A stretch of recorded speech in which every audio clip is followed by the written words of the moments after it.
요셉이 형들을 엄한 말로 모함을 했죠. 너희들 정탐꾼이다. 그렇게 말한 것은 형들을 죽이기 위한 의도가 아닙니다. 요셉은 감옥에 있으면서 또 종살이를 하면서 요셉은 형들을 죽여야 되겠다는 생각을 하면서 13년을 보냈던 것이 아니었습니다. 요셉은 종살이 하면서도 하나님과 동행했고 하나님의 은혜로 형통함을 누렸으며 그가 있는 곳에서는 그의 주인이 보니까 요셉 자신이 다른 종들과는 다르게 도우시는 하나님의 그 은혜를 직접 눈으로 볼 수 있을 정도의 신앙의 사람이었습니다. 그래서 자기의 집안의 모든 재반 사물을 다 맡겼고 그렇게 맡긴 때부터 그 집안, 곡식 하는 모든 일들에 대해서 하나님께서 복을 주셔서 더욱더 큰 재산을 일구게 되죠.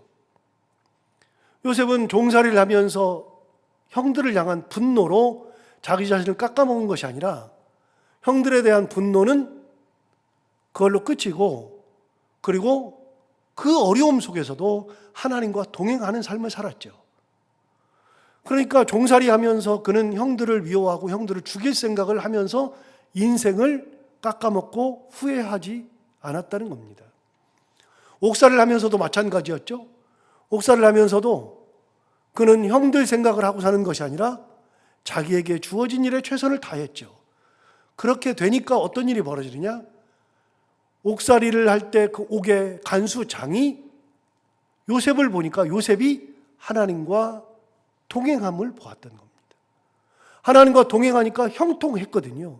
그러니까 옥에서도 모든 재반 사물을 요셉에게 다 맡길 정도가 되었고 요셉에게 맡겨놓고 간수장은 할 일이 없었을 정도입니다.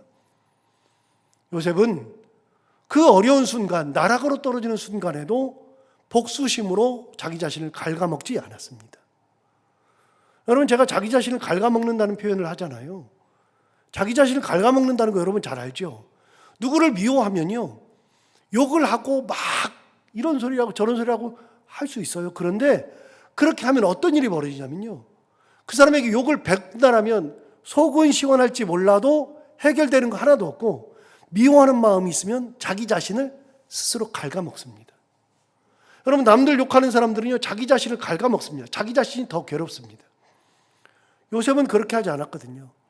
7년 동안의 풍년이 있었을 때 요셉이 총리로서 전국을 다니면서 시찰하면서 다니면서 많은 곡식들을 창고에다 모아드릴 때 그때 요셉은 형들 미워하고 형들 죽일 생각하면서 다니지 않았습니다. 요셉은 그 22년 동안 애굽에 팔려갔던 17살, 그때로부터 형을 만났던 39살, 그 22년 동안을 형들을 미워하면서 지내는 것이 아니라 그게 자기에게 주어진 그 삶 속에서 하나님을 만나고 하나님의 은혜를 품으면서 동행하면서 형통하면서 살았던 겁니다. 그리고 형을 만난 거예요. 그리고서 미워하던 과정 속에서 형을 만났으면 잘 됐네, 너희들 죽어봐라, 그러고서 오자마자 그냥 한 명씩 죽이든가 뭐 그러지 않았겠어요? 그런데 그런 거 하지 않았습니다. 엄한 말을 했다는 거는, 엄한 말 해가지고 너희들 정탐꾼이지, 그렇게 말을 했던 거는 형들을 죽이기 위한 것이 아니라 형들이 지금 어떤 마음인지 알아보고 싶은 겁니다. 형들이 얘기하잖아요. 우리는 한 사람의 아들로서 10아들인데 원래는 12아들이 있는데 한 아이는 없어졌고 자기를 얘기하는 거잖아요. 다른 한 아들은 아버지와 함께 있을 뿐입니다. 그래서 우리가 열이 왔습니다. 그렇게 말을 할 때 요셉이 어떻게 했느냐? 그 말을 들을 때 중간에 통역을 세웠으나 통역을 아무리 세웠어도 그래도 모르는 게 아니라 알잖아요. 요셉이 엄마 말을 하니까 자꾸만 다른 이제 형제들이 얘기하잖아요. 우리가 그때 피를 흘렸는데 그 피값을 우리가 받는 거구나. 죄값을 받는 거다. 회개하는 것을 눈으로 봤습니다. 르우벤이 얘기했습니다. 내가 그때 피 흘리지 말자 그랬잖아.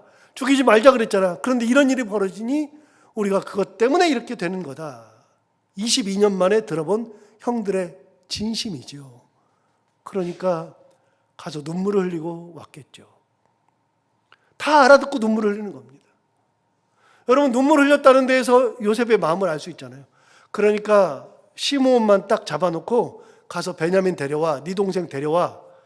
가는 형제들한테 자루에다가 그 곡식을 사기 위해서 가져온 돈마저도 다 집어넣고서 돌려보냈죠.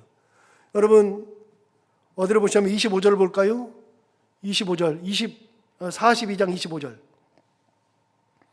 45장 25절에 의하면 명하여 곡물을 그 그릇에 채우게 하고 각 사람의 돈은 그의 자루에 도로 넣게 하고 길 양식을 그들에게 주게 하니 그대로 행하였더라. 여러분, 요셉의 마음이 뭐냐면요, 양식을 사러 왔잖아요. 그럼 양식을 사러 왔으면, 여러분 가만히 생각해 봐요. 양식을 사러 왔으면 돈을 내고 샀잖아요. 자루에다 채웠어요. 자루에다 채우면 돌려보낼 때는 뭐예요? 양식 보내면 되잖아요. 요셉은 어떻게 했어요? 거기다가 돈까지 집어넣었어요. 양식을 팔았으면서도 그 돈을 집어넣고 또 뭘 줬다고 돼 있어요? 다시 한번 볼까요? 25절에 명하여 곡물을 그 그릇에 채우게 하고, 이거는 돈 주고 산 거죠. 각 사람의 돈은 그의 자루에 도로 넣게 하고, 돈을 다 넣었죠. 그 다음 뭘 줬어요? 길 양식을 그들에게 줬다. 길 양식이 뭐예요? 가는 동안 먹으라고. 아니, 세상에 돈 주고 샀는데 돈 넣는 거는 말도 안 되는 얘기고요. 길 양식을 따로 줘요? 길거리 가면서 먹으라고, 너희들 가는 동안에 먹으라고 길 양식을 따로 주는 게 세상에 어디가 있어요? 요셉의 마음이 이랬어요. 형들에게 이렇게 해주고 싶은 거예요. 길 양식까지도 주었어요. 그렇게 해서 가다 보니까 26절 보시면 그들이 곡식을 나귀에 싣고 그곳을 떠났더니 한 사람이 여관에서 나귀에게 먹이를 주려고 자루를 풀고 본즉 그 돈이 자루 아귀에 있는지라, 돈이 있는 겁니다. 그래서 28절 그가 그 형제들에게 말하되 내 돈을 도로 넣었도다, 보라 자루 속에 있도다. 이에 그들이 혼이 나서 떨며 서로 돌아보며 말하되 하나님이 어찌하여 이런 일을 우리에게 행하셨는가. 그렇게 생각한 겁니다. 야, 이게 무슨 일이야? 돈이 다 들어있네. 큰일 났네. 우리가 훔쳤다 그러면 어떡하지? 이런 생각이 들 정도로 돈이 다 있었던 겁니다. 요셉은 그들이 느끼기에 정말 이상한 짓을 많이 했습니다. 엄한 말 하지, 아귀에다가 돈을 넣지, 길 양식까지도 주지. 그렇게 돌아와서 아버지에게 그동안 있었던 얘기를 쭉 하는 겁니다. 그리고 36절을 보시면 이렇게 말했죠. 이 얘기를 다 듣더니 베냐민 데려오라 그랬습니다. 아버지한테 얘기했더니 36절에 그들의 아버지 야곱이 그들에게 이르되 너희가 나에게 내 자식들을 잃게 하도다. 요셉도 없어졌고 22년 지났죠. 시므온도 없어졌건을 얼마 전에 잃었죠. 베냐민을 또 빼앗아 가고자 하니 이는 다 나를 해롭게 함이로다. 야곱이 생각해 보니까 22년 전에도 내 자식 죽더니 이번에 가가지고 시므온마저도 그렇게 볼모로 잡혀 있고 시므온마저도 잡게 하느냐. 과거에도 그랬고 현재도 그렇고 미래에도 이런 일이 벌어진다. 그러면서 야곱이 괴로워합니다. 그랬더니 르우벤이 나섭니다. 자, 37절 볼까요? 르우벤이 그의 아버지에게 말하여 이르되 내가 그를 아버지께로 데리고 오지 아니하거든. 시므온이든 베냐민이든, 여기서는 베냐민 같은데 베냐민을 데려갔다가 그를 아버지께로 데려오지 아니하거든. 내 두 아들을 죽이소서. 그를 내 손에 맡기소서. 내가 그를 아버지께로 데리고 돌아오리이다. 여러분, 르우벤이 뭐라 그러냐면 차라리 그러면 내가 못 데려오면 내가 당신의 아들을 내가 데려가서 못하니까 내 아들 둘이 있는데 내 아들 둘을 죽이소서. 라고 이야기할 정도로 르우벤이 아버지를 설득합니다. 르우벤은 장자 역할을 다 합니다. 어제 읽었잖아요. 37장에서 형제들이 요셉을 죽이려고 했을 때 르우벤이 나서서 피를 흘리면 안 된다 이야기했잖아요. 르우벤이 장자 역할을 했잖아요. 그런데 여기서도 또 나서서 장자 역할을 또 합니다. 아버지, 베냐민을 데려갔다가 만약에 데려오지 않으면 내 두 아들이 있는데 아버지 아들을 데려가서 내가 못 데려오니까 내 아들 둘을 죽이십시오 라고 말할 정도로 설득을 합니다. 그런데 38절 야곱이 이르되 내 아들은 너희와 함께 내려가지 못하리니 그의 형은 죽고 그만 남았음이라. 못 데려간다. 야곱이 버티죠. 못 데려간다. 38절 하반절 만일 너희가 가는 길에서 재난이 그에게 미치면 너희가 내 흰머리를 슬퍼하며 스올로 내려가게 함이 되리라. 그렇게 하면 만약에 재난임에서 내 아들 죽거나 다치거나 이상한 일 생기면 내가 흰머리를 슬퍼하면서 스올로 내려가는 것을 너희가 지켜보고 될 거다. 안 된다. 버팁니다. 그런데 43장 1절 그 땅의 기근이 심하고 그들의 애굽에서 가져온 곡식을 다 먹음에 그의 아버지가 그들에게 이르되 다시 가서 우리를 위하여 양식을 조금 사오라. 여러분 더 이상 먹을 게 없어요. 없으니까 다시 또 가라고 이야기하는 겁니다. 여기서 이제 유다가 얘기하잖아요. 3절 보세요.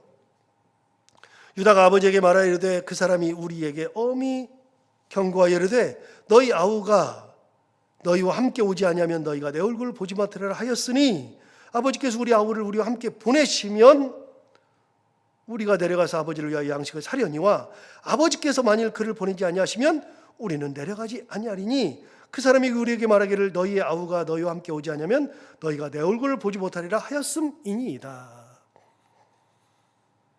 야곱이 양식이 떨어져서 다 죽게 생겼으니까 또 사오라 그러잖아요. 그러니까 이제 유다가 딱 나섭니다. 그동안에는 르우벤이 나섰죠. 이제는 유다가 나섭니다. 아버지, 동생 베냐민을 데려가지 않으면 그러면 얼굴 못 본다 그랬습니다. 가봐야 얼굴을 보지도 못합니다. 6절 이스라엘이 이르되 너희가 어찌하여 너희에게 또 다른 아우가 있다고 그 사람에게 말하여 나를 괴롭게 하였느냐. 여기 야곱의 본성이 나오죠. 야곱의 이름의 뜻이 뭐라고요? 사기꾼, 속이는 자.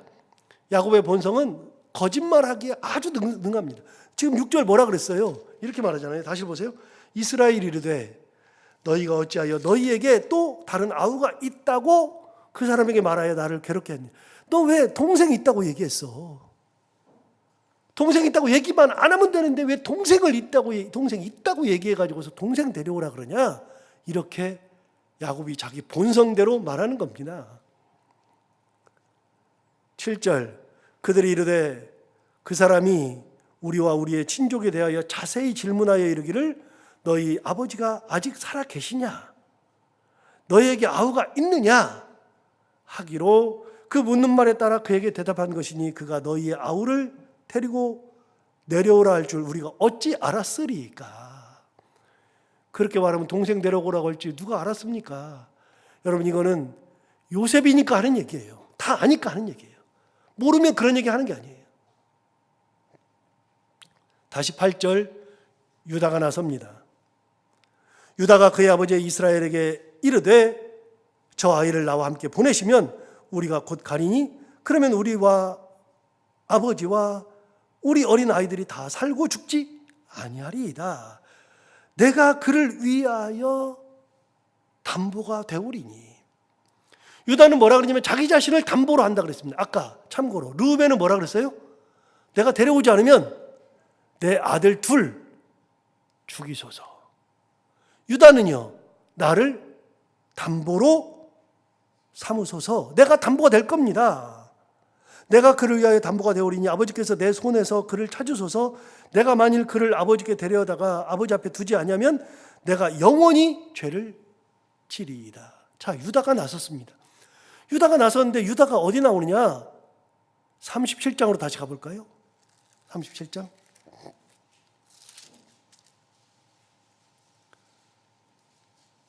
요셉을 팔 때 그때 등장한 사람이 르우벤만이 아닙니다. 자, 18절부터 다시 보시면 르우벤이 등장하는 장면부터 볼까요?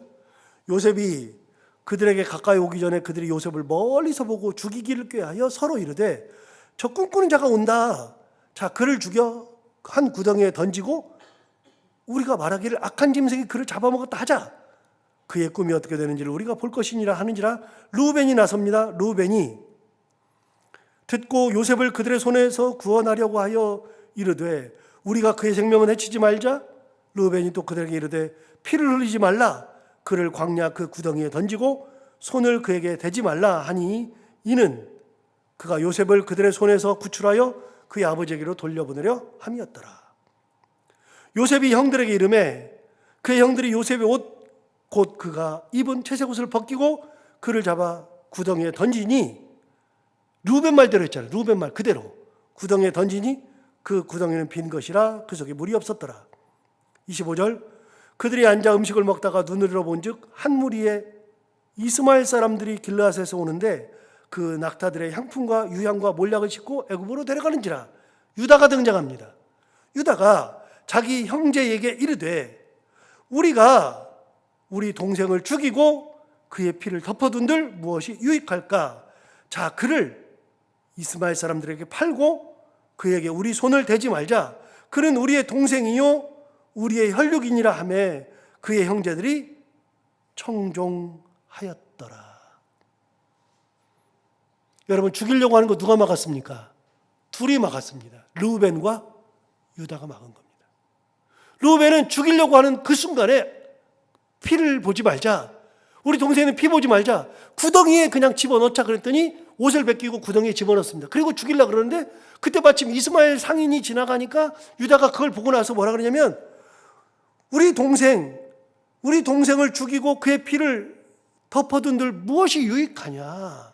차라리 그를 이스마엘 사람에게 팔고 그에게 손을 대지 말자. 그래서 이스마엘에게 판 겁니다. 이스마엘이 애굽에 내려가는 길에 요셉을 사다가 포디바르의 집에 팔은 거죠. 자, 그렇게 팔 때 르우벤과 유다가 등장했거든요. 그런데 이번에 돌아와서도 두 사람이 등장한 겁니다. 르우벤이 아버지에게 뭐라 그러느냐. 아버지, 만약에 베냐민을 데려갔다가 데려오지 못하면 내 아들 둘을 죽이십시오. 두 번째 유다가 나섭니다. 아버지, 나를 담보로 삼으십시오.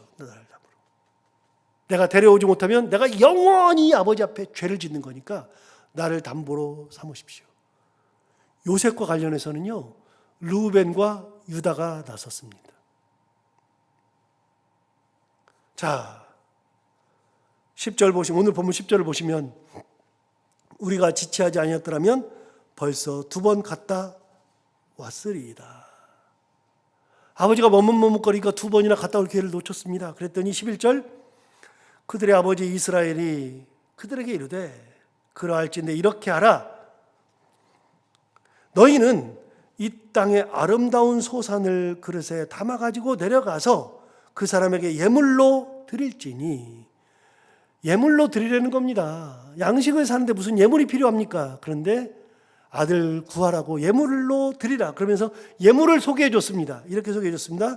11절 중반절 하반절 유향 조금, 꿀 조금, 향품, 모략, 유향나무 열매, 감복숭아니라. 너희 손에 갑절의 돈을 가지고 너희 자루 아귀에 도로 넣어져 있던 그 돈을 다시 가지고 와라. 혹 잘못이 있었을까 두렵도다. 여러분, 예물을 일단 뭘 보내라 그랬어요? 가져가라고? 유향 조금, 꿀 조금, 향품, 모략, 유향나무 열매, 감복숭아. 자, 이거 유향 조금, 꿀 조금 그랬는데 여러분, 유향이 애굽에 없어요? 꿀은요? 애굽에는 꿀이 없어요? 여기 있는 것처럼 향품, 모략 이거 없어요? 여러분, 이런 것들은요 애굽에도 더 많아요. 애굽엔 더 많아요. 거기다가 요셉은 뭐예요? 총리예요. 부족함이 없어요. 이걸 갖다 주면 웬만하면 웃죠. 이게 뭐야, 이게 뭐야. 야곱이 이걸 가져가래요, 이거를. 야곱에 있는 재산을 다 갖다 줘도 애굽의 총리가 만족이 안 된다니까요. 제가 계속 말씀드리잖아요. 우리가 인간이 가지고 있는 것을 아무리 많이 드려도, 내 있는 것을 다 드려도 하나님이 만족이 안 된다니까요. 하나님은 우리보다도 돈이 어마무지 많으신 분이니까요. 그걸로 만족이 안 된다니까요. 야곱이 이걸로 만족을 시키려고요? 말도 안 돼요. 그런데 뒤집어 보면요, 요셉은 이걸 다 알고 있잖아요. 야곱도 알고 다 알고 있잖아요. 이걸 딱 봤는데 이게 뭐냐? 엄한 말로 물어보죠. 그러면 분명히 대답할 겁니다. 이거 우리 아버지가 갖다 드리라 그랬습니다. 그걸 보는 순간 야곱은 눈물이에요. 우리 아버지가 뿔 조금, 이거 별거 되지도 않는데 이걸 보내는구나. 유양 조금 보내는구나. 그래서 여러분, 그게 아무것도 아닌 것 같아도요, 우리가 드리는 것이 아무것도 아니라니까요. 그런데 하나님은 우리가 드리는 거 그 조금에 감동하시는 거라니까요. 항상 말씀드리지만 마음을 알면 감동하셔요. 이렇게 조금씩 보내가지고 마음을 달래보겠다고 하는 거죠. 자, 13절 보세요. 드디어 결단합니다. 내 아우도 데리고 떠나 다시 그 사람에게 가라. 드디어 데리고 가랍니다. 14절, 전능하신 하나님께서 그 사람 앞에서 너희에게 은혜를 베푸사 그 사람으로 너희 다른 형제와 베냐민을 돌려보내게 하시기를 원하노라. 내가 자식을 잃게 되면 이르리로다. 여러분, 누가 생각 안 나요? 내가 자식을 잃게 되면 이르리로다. 누가 생각 안 나요? 비슷한 말 한 사람이 있는데, 내가 죽으면 죽으리이다. 누가 그랬어요? 에스더가 그랬어요. 에스더가. 내가 죽으면 죽으리이다. 그런데 안 죽었거든요. 하나님께서 은혜를 베풀어 주시기를 원한다. 내가 죽으면 죽으리이다. 이렇게 되면 이르리이다. 그렇게 말했을 때에는, 하나님의 은혜를 봤을 때에는, 하나님의 은혜를 붙들고 있을 때는 죽으면 죽으리다. 안 죽어요. 잃게 되면 이르리로다. 안 잃어요. 하나님을 붙들고 있는 한은 망하는 일이 없어요. 하나님 앞에 다 맡기잖아요. 여러분 보세요. 야곱의 인생을 보세요. 야곱의 인생은 형한테 쫓겨서 갈 때 아무것도 없이 막 도망가던 때에도 하나님이 지켜주셨어요. 은혜로 지켜주셨어요. 그의 인생 평생을 하나님이 지켜주시니까 안 망하고 여기까지 왔잖아요. 우리도 그러잖아요. 여기 얘기하잖아요. 내가 잃게 되면 이르리로다. 내가 죽으면 죽으리이다. 그래도 하나님의 은혜 가운데 있으면 되는 거니까. 그래서 결국은 베냐민까지도 다 보내게 됩니다. 드디어 애굽으로 내려가는 것이 시작되죠.